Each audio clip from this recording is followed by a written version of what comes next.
Lecture du livre des Actes des Apôtres, au chapitre 6, des versets 8 à 15. En ces jours-là, Étienne, rempli de la grâce et de la puissance de Dieu, accomplissait parmi le peuple des prodiges et des signes éclatants.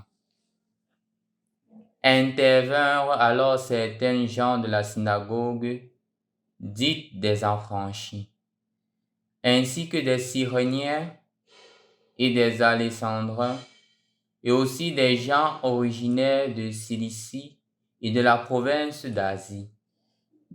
Ils se mirent à discuter avec Étienne, mais sans pouvoir résister à la sagesse et à l'esprit qui le faisait parler.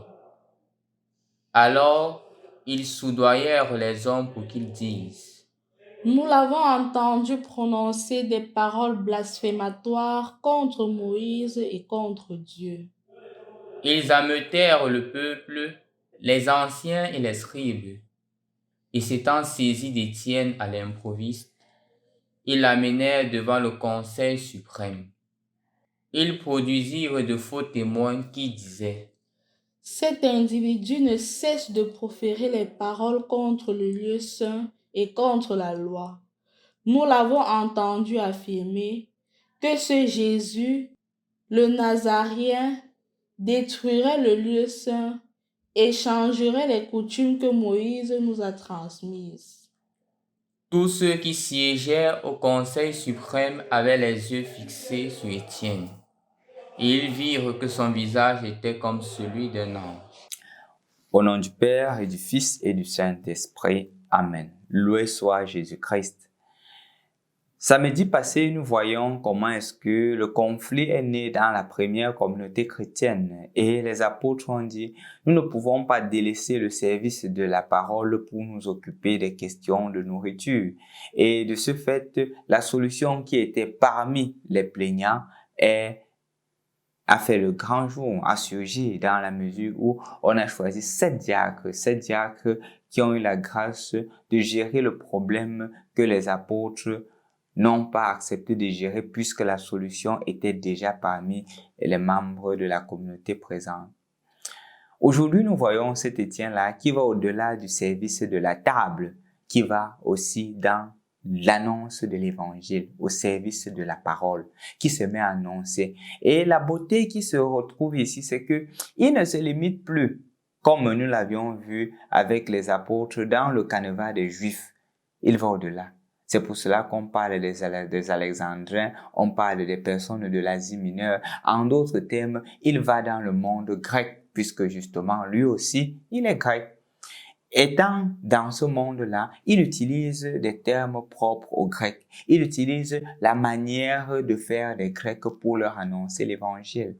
Mais malheureusement, puisqu'ils ont une culture assez profonde dans la foi juive, ils n'acceptent pas cette nouveauté qu'Étienne est en train d'annoncer. Et c'est ainsi que Étienne sera arrêté. C'est ainsi que Étienne sera accusé injustement. De ce fait, je voudrais que nous retenions 2 choses, chers frères et sœurs dans le Christ. La première, c'est le courage qu'Étienne a d'aller au-delà du canevas préétabli. Comme je l'ai dit tantôt, les Juifs annonçaient spécialement aux Juifs. Et maintenant, Étienne va dans le monde grec. Il va au-delà de ce qui est. Je crois que c'est ce à quoi nous sommes souvent confrontés. Parfois, nous avions nos manières de faire, parfois nous avons nos habitudes et nous ne voulons pas aller au-delà. Nous ne voulons pas aller au-delà de ce petit monde que nous nous sommes construits. Nous ne voulons pas aller au-delà de ce petit carré. C'est vrai que nous parlons de la religion ici, mais au-delà du fait de la religion, je crois que même dans nos entreprises, dans nos manières de faire, nous ne voulons pas aller au-delà. Nous voulons nous circonscrire dans un petit univers, comme si notre monde était ce petit univers. Je crois que l'évangile aujourd'hui est un appel à oser, à être un peu audacieux dans nos entreprises, dans nos manières de faire. Ayons le courage d'aller au-delà.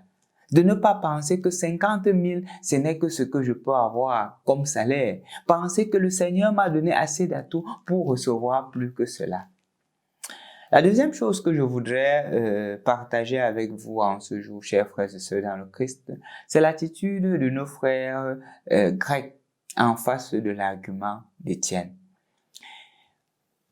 Parfois aussi, nous sommes comme ces Grecs-là. Nous n'avons pas la force de l'argument. N'ayant pas la force de l'argument, nous utilisons des recours qui ne sont pas appropriés. Parfois, c'est la violence.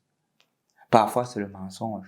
Pour obtenir nos finalités, au lieu d'utiliser les méthodes loyales, les méthodes honnêtes. Je crois que c'est une invitation pour toi, qui parfois utilise ces méthodes-là, d'exercer une conversion réelle grâce à la résurrection du Christ. Peut-être que tu te retrouves aussi en train, par exemple, quand tu es en pleine conversation avec ton épouse, en plein débat avec ton épouse, et que tu ne peux pas tenir à ces arguments, tu te mets à utiliser la violence. En cela, tu n'es pas différent des Alexandrins de l'Évangile, des personnes de l'Asie mineure, de ces Grecs-là qui n'ont pas la force de l'argument, qui n'ont pas le désir de rechercher la vérité, sinon de prôner leur point de vue et leur désir égoïste. C'est une invitation à la conversion. Je crois que Gamaliel, que nous avions écouté, docteur de la loi, a été suffisamment humble en face du mystère. Je crois que aussi, c'est un appel pour toi et pour moi à exercer une vraie conversion.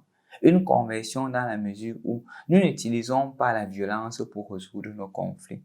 Nous utilisons la force des arguments et nous utilisons aussi la vérité.